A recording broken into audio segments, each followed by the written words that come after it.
semuanya, balik lagi di Ketapang Talk bersama saya Askia, sang host, dan teman-teman kece saya nih. Ada Keisha, ada Caca, dan juga ada Aul.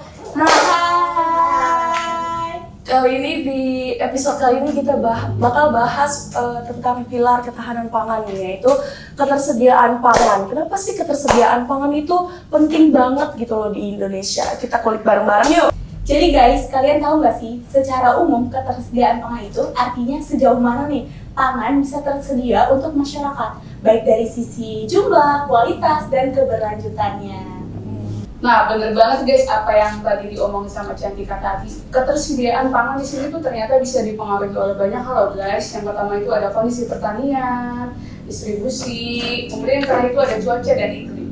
Kalau salah satu aspek itu terganggu, misalnya tuh kayak gagal panen atau harga pupuk tuh naik, otomatis stok ketahanan pangan juga akan berkurang. Nah, itu kan berdampak buruk nih pada ketahanan pangan nasional. Jadi simpelnya kalau misalnya ketersediaan pangan yang nggak cukup ya, masyarakat itu bisa kena krisis pangan gitu ya teman-teman ya. Exactly, makanya itu nih teman-teman, kenapa ketersediaan pangan itu harus tersedia dan pemerintah ini harus punya strategi ketersediaan pangan.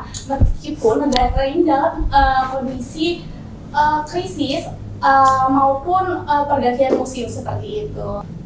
Nah guys, dari sumber yang udah kita baca, dari data BPS ataupun dari sumber-sumber YouTube lainnya, ternyata Indonesia ini punya potensi pertanian yang kuat loh guys. Cuma salahnya, tantangannya di sini tuh sistem distribusi sama penyimpanannya tuh belum baik.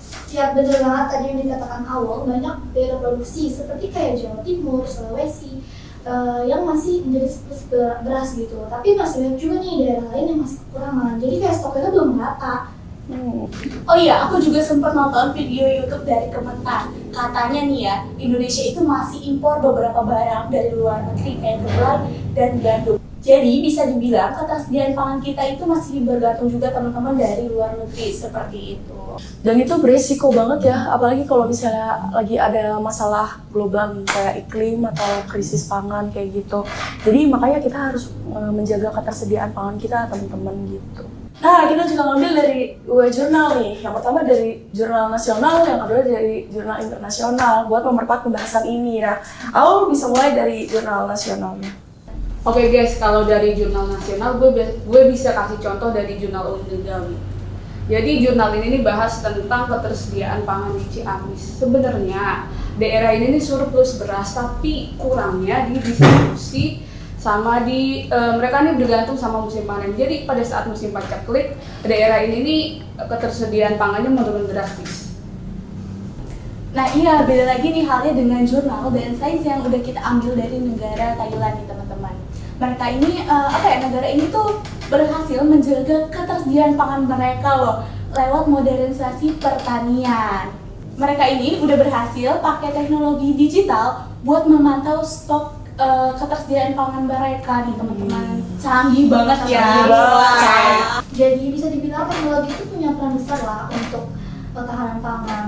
Kayak sebenarnya Indonesia juga udah mulai ke arah situ sih lewat smart farming dan digitalisasi nasional. Jadi bisa dibilang teknologi itu punya peran besar lah untuk ketahanan pangan ini.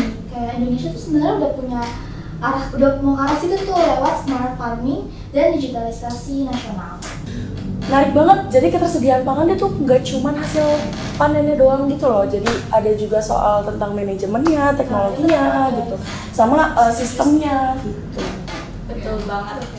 By the way nih ya teman-teman, kalau ngomongin tantangan pasti banyak dong. Mulai dari perubahan iklim, alih fungsi lahan pertanian, sampai minimnya atau rendahnya regenerasi petani muda.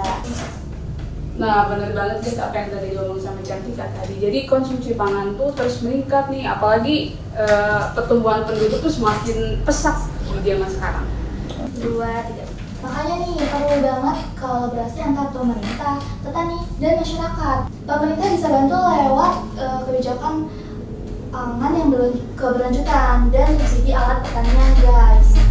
Sedangkan masyarakat itu bisa bantuin lewat hal yang kecil-kecil dulu lah, kayak jangan buang-buang makanan gitu loh, terus support makanan lokal juga biar ada pasukan gitu. Kita bisa banget loh teman-teman terlibat dengan inovasi pertanian digital. Bisa juga melalui urban farming atau juga melakukan riset kecil-kecilan mengenai pangan lokal. Nah, jadi kesimpulannya ketersediaan pangan itu udah jadi salah satu fondasi besar di ketahanan pangan ya. Kalau misalnya nggak ada pangan ya di negara itu, jadi negara tersebut nanti ngalamin krisis besar kalau misalnya nggak ada pangan gitu teman-teman. Jadi nih kuncinya tuh ada di sinergi antara pemerintah, petani, dan kita tuh sebagai konsumen guys. Oh. Aku setuju banget sih teman-teman, karena ketersediaan pangan ini bukan hanya sebatas tanggung jawab negara, tapi juga menjadi tanggung jawab kita bersama.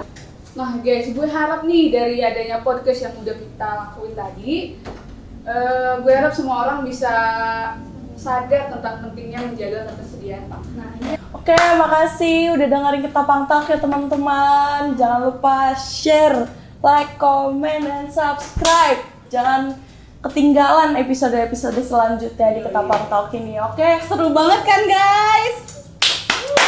GG guys.